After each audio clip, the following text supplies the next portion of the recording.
La comisaría cuarta de Santa Fe está ubicada en el barrio Roma, al oeste de la ciudad de Santa Fe. Esta comisaría fue parte de la estructura represiva de la provincia de Santa Fe y tuvo como responsables durante esos años a los comisarios Mario Facino y Ricardo Silvio Ferreira, que fueron juzgados y condenados por delitos de lesa humanidad. En el año 2007, los organismos de derechos humanos le solicitaron al gobernador de entonces, Hermes Wiener, la necesidad de transformación de la comisaría cuarta en un espacio de la memoria. Recién en el 2016, esta idea es aprobada y finalmente a través de la Ley Provincial 13.528 se establece la creación de los espacios de memoria, servicios de informaciones de Rosario y de la Comisaría Cuarta de Santa Fe. En marzo de 2019 el edificio es desalojado y la seccional policial reubicada. Dentro del espacio se realizó un gran trabajo para poder recuperar instalaciones que habían sido bloqueadas por las fuerzas represivas. Fuimos convocados en el marco del Encuentro Latinoamericano de Recreación Comunitaria para desarrollar actividades, pero antes hubo una charla de presentación del lugar. Escuchar lo que pasó dentro de esas paredes, con el cuerpo transitando por este espacio, fue muy distinto a saberlo desde afuera. Las sensibilidades quedaron a flor de piel y seguir con la jornada después no fue fácil para nadie. Incluso quienes venían a dar los talleres, muchos de ellos de otras provincias y sin conocimiento previo del lugar, tuvieron que parar y resignificar lo que habían preparado.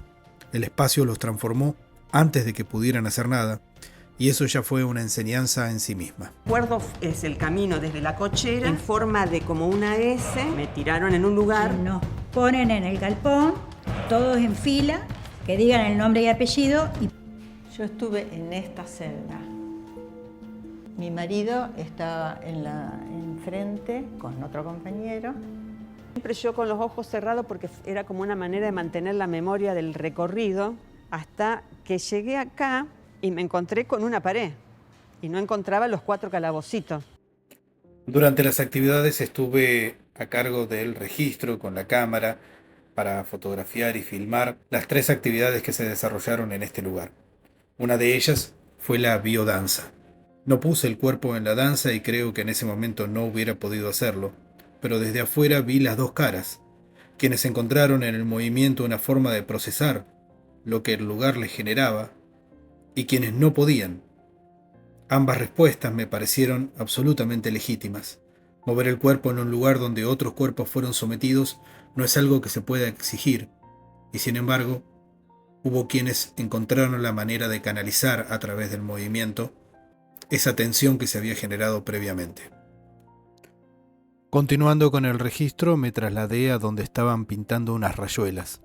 Claro que no eran rayuelas cualquiera, eran rayuelas por la memoria, y a través de las palabras memoria, verdad y justicia y los pañuelos de las madres de Plaza de Mayo, fueron tomando forma en el piso de la vereda de la ex comisaría cuarta. Lo que empezó con unas tizas fue cambiando de densidad a medida que el dibujo crecía.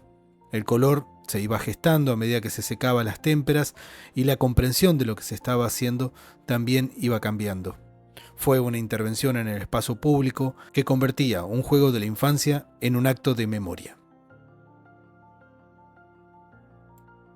La tercera de las actividades fue la de adultos en juego. Pero acá es donde las cosas se ponían mucho más difíciles, porque después de lo que se había escuchado, trasladar los cuerpos al juego parecía una tarea imposible. Cuando se escuchaba el estruendoso ruido del portón corredizo de la cochera, nosotros temblábamos. Todo el tiempo estuve con la cabeza tapada, o sea, yo lo sentía, los gritos, órdenes, lloros. Escuchaba las campanas, pero ni cuenta me di dónde estaba. Ni cuenta, los gritos de los chicos, yo escuchaba el ruido del chico y todo. Porque mi mamá era vicedirectora de la escuela que está acá enfrente, de la escuela López de Plata. Y me buscaba por toda la ciudad. Y yo estaba enfrente. Ella me buscaba en el comando, me buscaba en las policías, en las seccionales, en los hospitales, en todos lados. Y yo estaba acá, enfrente de ella. El muro que está detrás de los calabozos Era el mismo muro donde estaba el tambor lleno de agua para torturar a los compañeros. Pasamos a esta puerta terrible, que era el lugar de tortura. El primer lugar de tortura, porque había varios. Cuando me llevan a interrogar, que de nuevo me vuelven a poner las capuchas, pero la memoria queda mucho, los pasos, el camino que uno hace.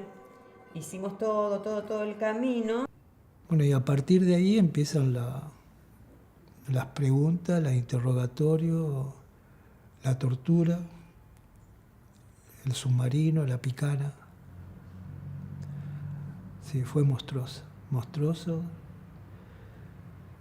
Todavía tengo las marcas acá de las esposas que se te meten cuando te contraes por la corriente eléctrica. ¿Cómo convertir este impacto en un juego? Me parecía absolutamente imposible y sin embargo lo lograron. El grupo se dividió en parejas, una persona era vendada y la otra acompañaba a transitar el espacio a los que no tenían visión. Los hacían reconocer texturas, dibujos, lugares, un ejercicio de confianza y percepción que cobraba otro sentido cuando conocías las historias que los habían inspirado. Sin embargo, la cámara pudo captar esas sonrisas, pudo captar la profunda reflexión y también el aprendizaje, atravesando una experiencia que difícilmente pueda olvidarse. En definitiva, somos memoria. Lo que sabemos de nuestra historia es lo que nos hace como pueblos. Lo que no sabemos nos deja desarmados, porque nadie defiende ni cuestiona lo que no conoce. La memoria, la verdad y la justicia no son valores decorativos, son condiciones para que la educación sea un derecho real. Sin memoria, no hay sujeto que se reconozca en una historia colectiva. Sin verdad, no hay conocimiento genuino. Y sin justicia, el derecho a la educación queda distribuido de manera desigual. Esta experiencia reforzó algo que ya sabía, pero que ahí se volvió concreto e inapelable. Los aprendizajes necesitan el territorio. Una cosa es escuchar en el aula que hubo un centro de detención clandestino. Otra muy distinta es estar ahí, mirar las celdas, pararse frente a la ventana desde donde se escuchaba el portón, escuchar a los protagonistas con la voz que se les quiebra o que sostienen con una firmeza que cuesta entender de dónde sale. El aula puede explicar la historia, pero es el territorio el que la hace palpitar. Entender esa diferencia es fundamental para nuestro futuro rol como docentes.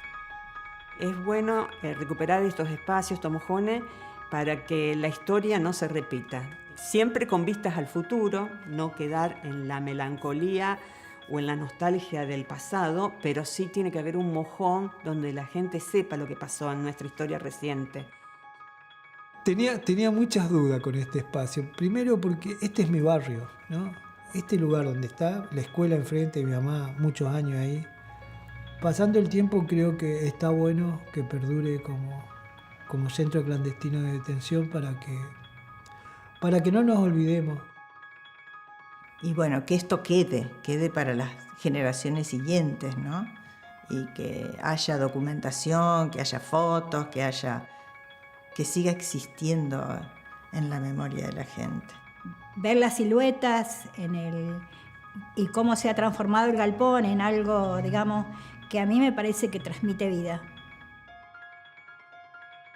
También considero que es muy sanador el hecho de que dentro de ciertos cánones quede el lugar como estaba en aquella época y que pueda contarse la historia una y otra vez.